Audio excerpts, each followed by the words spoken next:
ಸ್ನೇಹಿತರೆ, 18 ವರ್ಷಗಳ ನಂತರ ರಾಯಲ್ ಚಾಲೆಂಜರ್ಸ್ ಬೆಂಗಳೂರು ತಂಡ IPL ಟ್ರೋಫಿಯನ್ನ ತನ್ನ ಮಡಿಲಿಗೆ ಹಾಕಿಕೊಂಡಿದೆ. 18 ವರ್ಷಗಳ ಕೋಟ್ಯಾಂತರ ಕನ್ನಡಿಗರ ಕನಸು ಈಗ ನನಸಾಗಿದೆ.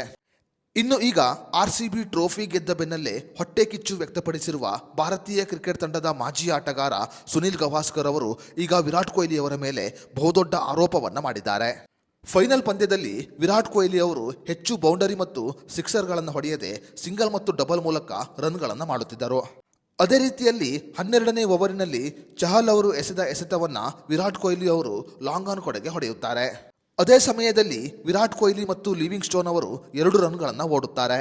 ರನ್ ಓಡುವಾಗ ವಿರಾಟ್ ಕೊಹ್ಲಿ ಅವರು ಪಿಚ್ ಮೇಲೆ ನೇರವಾಗಿ ಓಡುತ್ತಿದ್ದರು.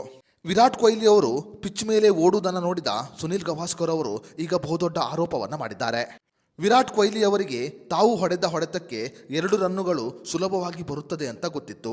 ಆದರೂ ಕೂಡ ವಿರಾಟ್ ಕೊಹ್ಲಿ ಅವರು ವೇಗವಾಗಿ ಪಿಚ್ ಮಧ್ಯೆ ಓಡಿದ್ದಾರೆ.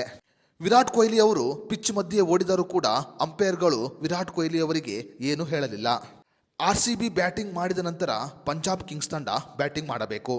ಈ ರೀತಿಯಾಗಿ ಪಿಚ್ ಮಧ್ಯೆ ಓಡಿದರೆ ಪಿಚ್ಚಿಗೆ ಹಾನಿಯಾಗುತ್ತೆ. ಇದರಿಂದ ಪಂಜಾಬ್ ಕಿಂಗ್ಸ್ ತಂಡಕ್ಕೆ ಆಡಲು ಕಷ್ಟವಾಗುತ್ತೆ. ಯಾವುದೇ ಒಬ್ಬ ಕ್ರಿಕೆಟ್ ಆಟಗಾರ ಓಡುವ ಮೂಲಕ ರನ್ ಕಲೆ ಹಾಕುವ ಸಮಯದಲ್ಲಿ ಯಾವುದೇ ಕಾರಣಕ್ಕೂ ಪಿಚ್ ಮಧ್ಯೆ ಓಡುವಂತಿಲ್ಲ. ಆದರೆ ವಿರಾಟ್ ಕೊಹ್ಲಿ ಅವರು ನಿಯಮವನ್ನ ಉಲ್ಲಂಘನೆ ಮಾಡಿ ಪಿಚ್ ಮಧ್ಯೆ ಓಡಿದ್ದಾರೆ ಅಂತ ಸುನಿಲ್ ಗವಾಸ್ಕರ್ ಅವರು ಈಗ ವಿರಾಟ್ ಕೊಹ್ಲಿ ಅವರ ಮೇಲೆ ಆರೋಪವನ್ನ ಮಾಡಿದ್ದಾರೆ. ಅಷ್ಟೇ ಮಾತ್ರವಲ್ಲದೆ ಅಂಪೈರ್ಗಳು ಕೂಡ ವಿರಾಟ್ ಕೊಹ್ಲಿ ಅವರಿಗೆ ಸಪೋರ್ಟ್ ಮಾಡಿದ್ದಾರೆ ಅಂತ ಸುನಿಲ್ ಗವಾಸ್ಕರ್ ಅವರು ಆರೋಪವನ್ನ ಮಾಡಿದ್ದಾರೆ. ಸುನಿಲ್ ಗವಾಸ್ಕರ್ ಅವರು ಮಾಡಿರುವ ಈ ಆರೋಪದ ಬಗ್ಗೆ ನಿಮ್ಮ ಅನಿಸಿಕೆ ಅಭಿಪ್ರಾಯವನ್ನು ನಮಗೆ ಕಮೆಂಟ್ ಬಾಕ್ಸ್ನಲ್ಲಿ ತಿಳಿಸಿ.